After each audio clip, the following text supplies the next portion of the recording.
today. I wanted to do a very quick video talking about something that I hope would be helpful for anyone editing a book. I have just finished editing a book for the 4th time. I wrote a sci-fi novel. If you're new here, I have been revising it. It's going to go on submission soon.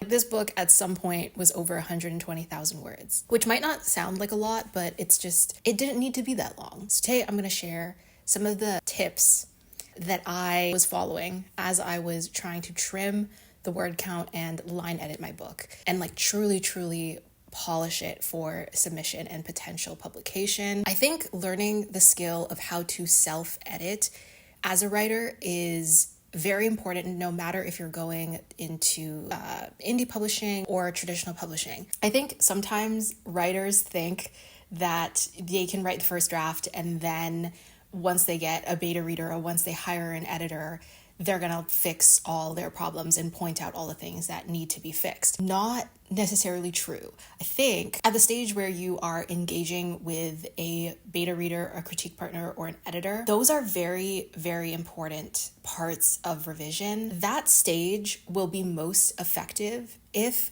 you personally, as the writer, has taken your story as far as it can possibly go. Your beta readers, your critique partners, your editors are just going to be pointing out things that you probably would already know, or you would have picked up on it yourself if you had just done a couple more pass-throughs or if you had known what to look out for. Just doing these things alone, I cut out 10,000 words from my manuscript. So in my opinion, these are things that once you are attuned to noticing them, will start to feel very instinctual. I think a lot of what I'm going to be talking about today would fall under the category of kill your darlings, but it basically refers to when you are editing, learning how to be comfortable enough to let go of lines or paragraphs that sound very pretty, aren't necessarily contributing to the story. I love my darlings. I hate cutting lines that I love, that I think sound really good. I hate cutting those lines just because I have to shorten a paragraph. However, when you have so many of them, if you're like me and you're an overwriter and you just have a lot of these very pretty descriptions that aren't doing anything else but sounding very pretty, when you have too many of them, it really slows down the pace. If you're like me and you struggle to kill your darlings, these lines that you really love and you labored over, one thing that I will say is that if you're feeling really attached to the line, cut it, but copy and paste it to a separate document or whatever, so you never lose them, because you might be able to repurpose the line in a different context. So yeah, I don't want to make it sound like you can't have pretty descriptions. You can, and you should. The deciding factor about whether or not your line is worth keeping or not, hopefully some of these tips will be helpful. Before we continue with the video, I just wanted to give a quick shout out to Merit Beauty. Merit is a minimalist beauty brand that provides makeup essentials. All their products are formulated to be safe for your skin, body, and the planet, and they're also non-comedogenic, so they won't clog your pores and they feel super natural and hydrating on the skin. Merit very kindly gifted me their prep set, which includes the Great Skin Instant Glow Serum, the Minimalist Perfecting Complexion Stick, and their #1 blending brush, as well as their signature makeup bag. All of these products, after using them consistently for the last couple months, have become a staple for my makeup routine. Last year, I feel like I went through quite a few beauty products, and this year I have definitely been wanting to cut back and just find what my actual must-have staples are. I really love the prep set. Serum is so hydrating without being oily, which is perfect for me because I do have combination oily skin. I haven't broken out at all with this serum. It's the perfect base to layer on all my other complexion products, and I really love the formula of the minimalist stick. I was actually shocked at how well it applied and the amount of coverage that I got just from the first layer. To be honest, I had my doubts because I've never used a product like this before. It's not quite a concealer and it's not quite a foundation, but the application is really smooth and lightweight, and it just blends out so well with their blending brush. And I like that I could still see and feel my skin afterwards. So I even went in for a second layer. And it's super buildable. It wasn't cakey. The best part is that every first purchase with Merit comes with their signature makeup bag, completely complimentary. So if you're interested in checking out Merit Beauty for yourself, make sure you click the link in my description box. So the first thing that I want to talk about is scene efficiency. I think to me, efficiency in a scene means I am accomplishing multiple things at once, moving the plot forward. So like introducing a plot beat, revealing something new about a character, like we're learning something about their backstory, we're learning something about their internal conflict, like whatever they're struggling with. Maybe they have a secret. We are foreshadowing. If you have a single scene that is like doing all three of those things simultaneously, to me, that's an efficient scene. There's a lot of things happening. The reader is very engaged, so you're not just kind of meandering without purpose. Now, with that said, am I the kind of writer that believes like every single scene in a book needs to be advancing a plot point? No. I don't think that. I think that there are some readers and writers that do think that, and they do advocate for like cutting out any and all scenes that are only for vibes. I will never preach that personally as a writer. As a very vibe-focused writer, I am never going to tell you to cut out your vibey scenes. If you're like me and you tend to vibe a little too hard and vibe a little bit too long, sometimes you don't need those scenes, or sometimes they can be cut significantly. Look at all of your scenes, and even if you don't actually write it out, ask yourself, what is actually happening in this scene? What plot point is being moved forward? What are we learning about the characters? Does this need to exist, or can it be condensed into a single sentence and a single paragraph that is just implied? Like, do we actually need to see this on the screen? Is what we're learning in this scene, like, can it be combined with another scene? So that's the other huge thing. Sometimes you might have a scene where it's just like two characters are, I don't know, they're looking for some key piece of information and they're like scouring some room in a mansion. And then in the next scene, let's say the relationship between the two characters is romantic. Let's say the next scene is you advancing their relationship, like some kind of romantic thing happens, like maybe there's like some vulnerable moment between them. Can you combine the scenes so that the conversation that advances their relationship is happening while they are rummaging around in this room? So you're basically layering the internal and external conflict together. Part of scene efficiency is also looking out for transition scenes. So if your manuscript has moments where characters are just traveling from point A to point B, ask yourself if you need to be actually narrating that. So this is any scene where it's just like the characters are walking from one place to another, they are driving from one place to another. Let's say the characters are at one location and they know that they need to go to a second location. Just cut it. Just cut, scene break, move to the next scene where they're already at the location. In my first drafts, do this a lot.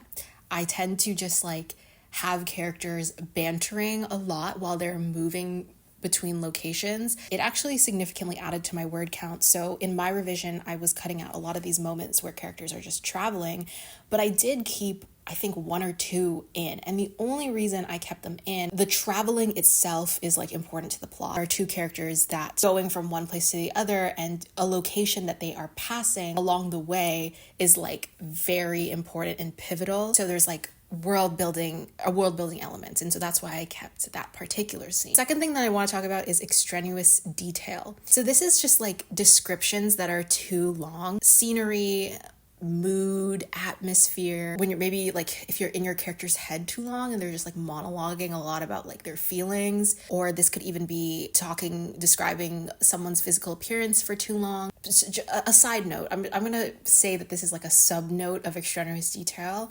The way that I like to approach character description, I often will not, like, with exceptions of course, I don't typically feel the need to like info dump several paragraphs about a character's appearance upon first meeting them. Unless obviously there's something very important about the way that they look or whatever. But most of the time, the way that I like to approach description is that you give one or two memorable details at a time and you intersperse it throughout the book. So if you feel like you have long info dumpy descriptions of characters, consider trimming them, shuffling them around. So when I was editing my very, very long sci-fi book, this is actually where most of my word count got cut when I was editing.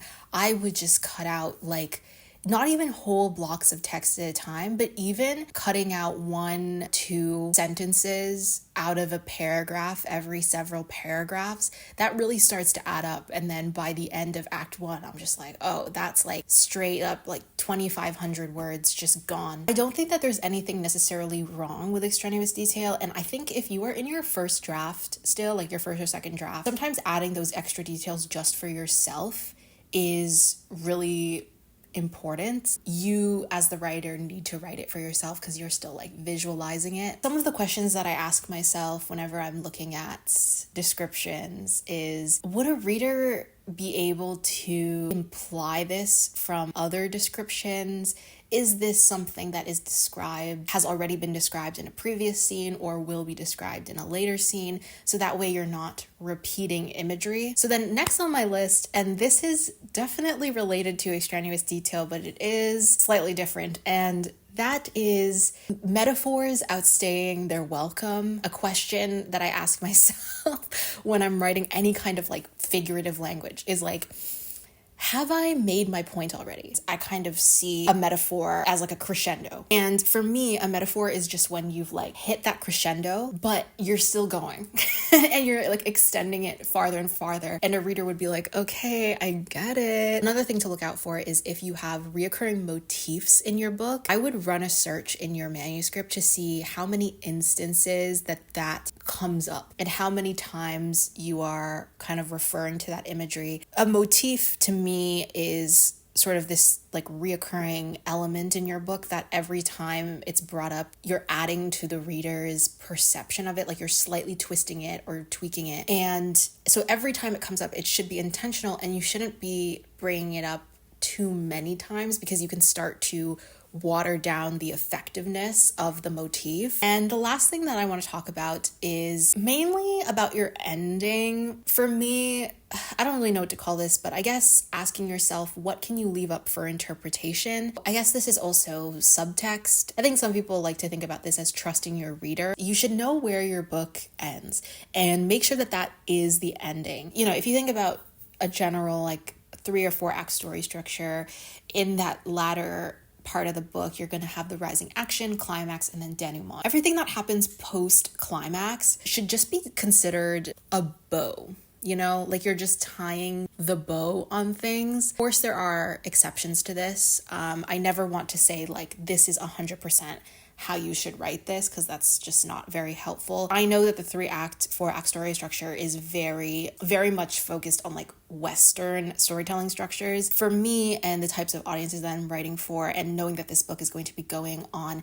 submission through like the Western trad pub process. When I was originally writing my book, I had kind of this like rise and fall. So it was like the rising action, the climax, and then it felt like the denouement, and then it would sort of pick up again, and then it would fall again, and then it would pick up again, and then it would fall, and then it was the ending. It started to feel like the ending was dragging on a little bit too long, and I think part of that is because as a writer, I had this feeling that, oh, I need to tie up all of the loose ends. I need to make sure that readers know what happens to this character and readers know exactly, you know, what happens after this and that. In reality, when I took a step back, I realized that a lot of things can be inferred, and it is totally okay for your readers to be able to fill in the gaps themselves.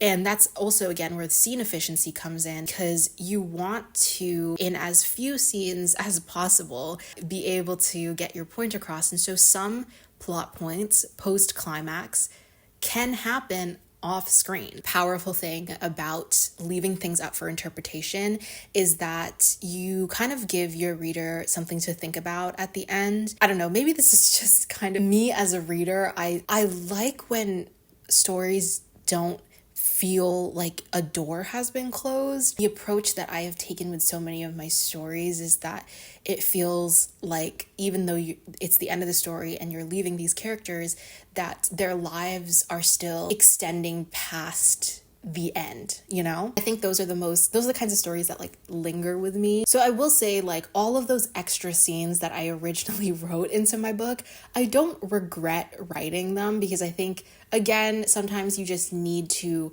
write it just to write it. Yeah, assuming that this is applicable for your book.